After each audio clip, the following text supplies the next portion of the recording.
Hey y'all, it's Mr. Boyd and I'm back at it again. Today we're going to be looking at arc length. Before we get started, I want to remind you that an arc is just part of a circle. And the reason this is relevant is because out there in the world, there are circles. I mean, obviously circles exist, but there's a lot of situations that are more easily described as arcs or as parts of circles. So let's look at an example to start our thinking today. So here it is. A landscaper designs a flower bed in the shape of a quarter circle. Maybe it's going back into a corner or something, okay, like that. If the radius of the circle is 12 feet, how much fencing does the landscaper need to enclose the flower bed? All right, so how do we think about a question like this? We don't need to go all the way around the circle, although I want to think about what the whole circle would look like first of all. So I'm going to draw in this angle in the center like this. Okay, trying to mimic what we have here. So we've got 12, and this section out here is what we're really interested in. So how would we figure out that arc length? Well, what do we remember about circumference? Circumference is 2 times pi times the radius, and the radius is 12, so that's 2 times pi times 12, and that would be 24 pi. But how does that relate to this arc? Well, let's look down at this bottom picture.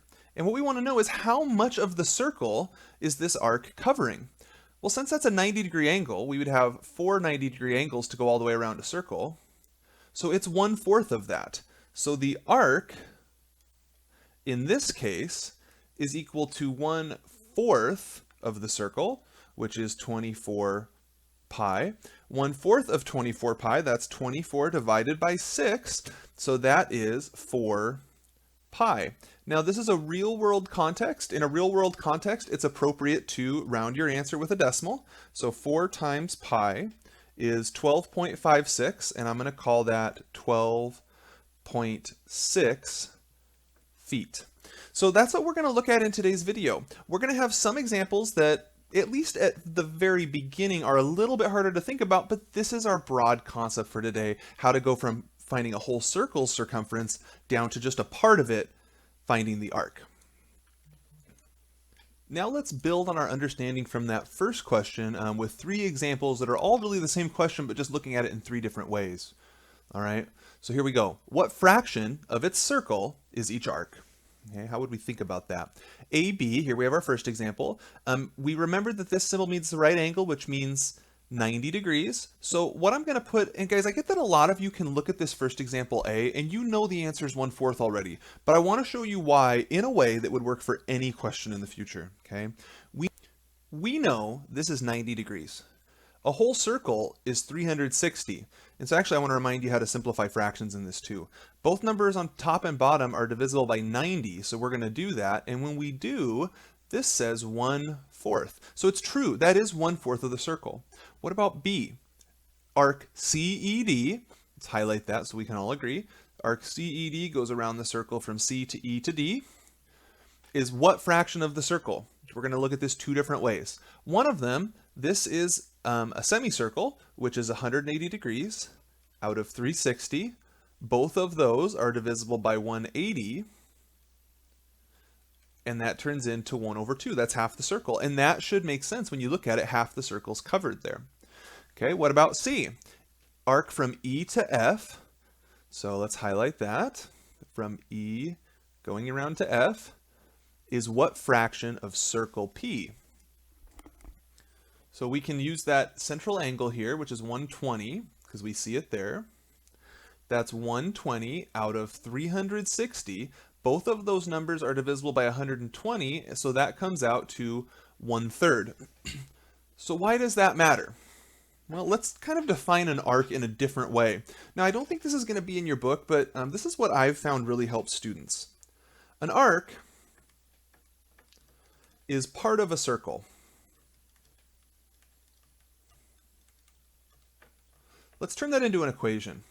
An arc is, well, how do we know how much of the circle it is? That's exactly what we did back here. Right here, it was 1/4 of a circle. Right here, 1/2 of a circle. Right here, 1/3 of a circle. Well, how did I find that? What I did is I put the central angle over 360 each time. So that's one way we would find an arc. We would put the central angle over 360. And that's what we mean we say part of. And we say circle, it's going around the outside. So we're talking about the circumference. Okay, so I'm going to go one step further, and I'm going to make that now a little bit more formal as an equation. So what that would look like is arc length. The symbol that we typically use in math, especially in higher level math for a central angle or for an angle, is called theta. I'm going to spell that out. Theta. It kind of looks like Saturn if Saturn's rings weren't tilted, if they were horizontal. So theta over 360 times the circumference, which is pi times radius squared. Make sure you write that down in your notes, okay? It might look kind of confusing right now. It's actually a pretty workable formula. So please write that down, put it in a box so that you understand that this is sort of the key learning of this video. The rest of the video is just going to be concerned with looking at examples until we feel more comfortable. So let's go look at those now. Here's our next example. Pause the video, write it out, and give it a try. If the radius of a circle is 24 and the measure of angle BTA is 60, okay, there it is, BTA is 60, what is the length of arc AB? All right, arc AB goes along here.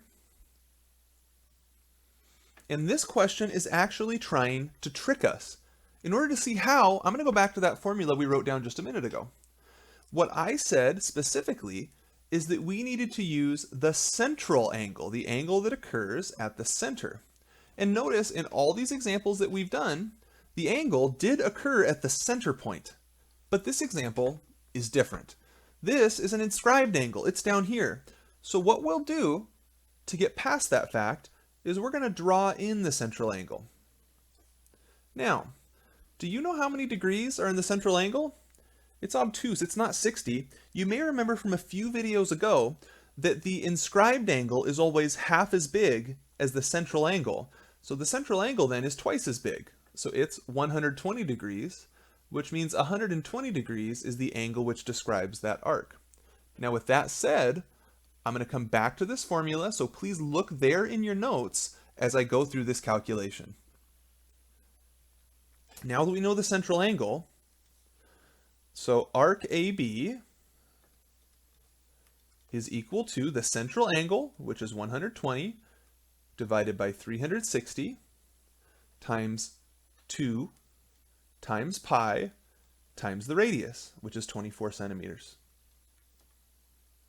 Okay, and from there I can go straight to my calculator. So let's do it.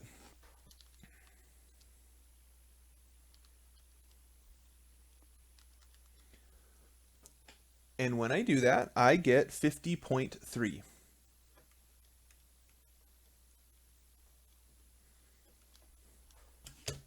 Now, if you're not getting that answer, you might need to put parentheses around this fraction, and that may be the cause of that discrepancy. Because that's all it is. Let's try another one.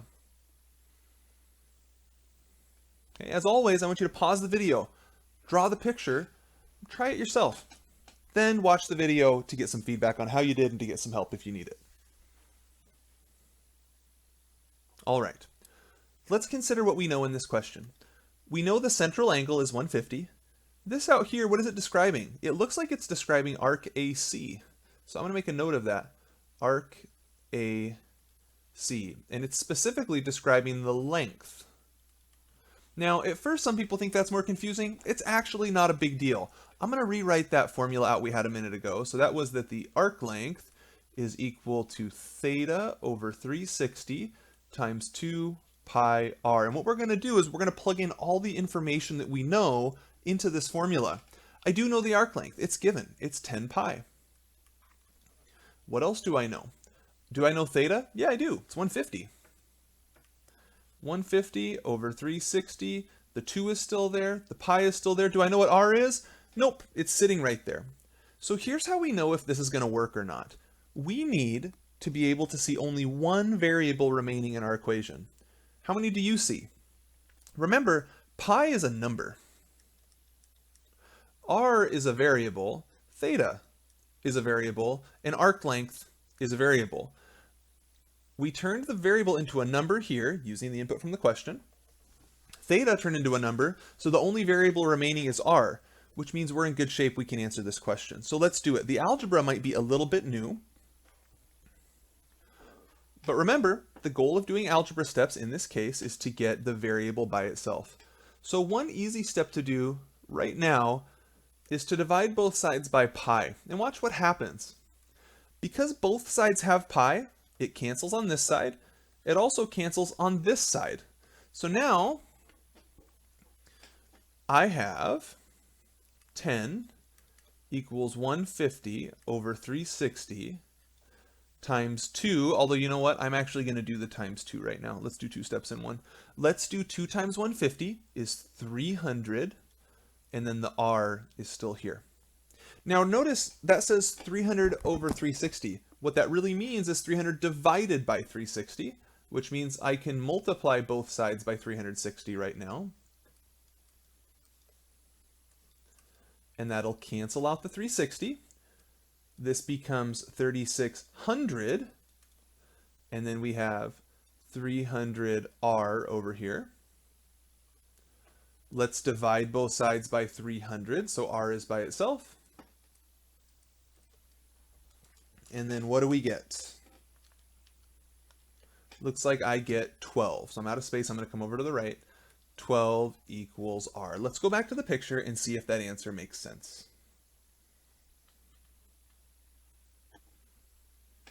Yeah, I believe it does. Now guys, we don't know the units. We were asked for the radius. We found it down here. I don't know the units, so I'm going to have to just leave it as 12 right now. The purpose of this example is to show you, even if the information looks overwhelming, you can take that formula that we derived and you can start plugging in all the numbers that you know, and using algebra steps, you're going to be able to figure it out anyway. So even if a question looks hard, always try that. Now let's look at our final example. And this one is about Cedric. Cedric was running along a circular path that has a diameter of 1,500 feet as shown below. I guess it's actually shown to the right. The arc traveled before he had to stop was 120. So it looks like he ran along the circle starting here, went around, and stopped there. So what are we going to figure out in this question? It got chopped off, it looks like, but the question we're going to answer is, how far did Cedric run? And specifically, we're going to answer that in terms of how many feet did he run. I think this would be a good chance for you to pause the video and try this example. So give that a shot and hit play when you're ready to see how it goes. Here goes. Remember that arc length is equal to the central angle, which is 120. It's always over 360. Times 2 times pi times the radius. The radius in this case, we have the diameter right there is 1,500, so radius is half as much. That's 750 feet. And I'm going to go straight to the calculator now. So typing in. And it looks to me like he ran 1,571 feet. Now to take this up just one notch, how many miles did he run? Remember that 1 mile equals 5,280 feet. So I hope that you can see that 1,571 feet is less than a mile. The way we'd figure that out is we would do 1,571 feet divided by 5,280 feet. And how many miles did he run? 1,571 divide 5,280. He ran about 0.3 miles. So a little bit more than the equivalent of 1 lap around a track before he stopped running. Y'all, that's going to be it for today. We've learned how to find arc lengths. If you struggle at all, go right back to that formula because that's where everything good's going to happen for you. Hopefully you enjoyed the video, and I'll see you next time.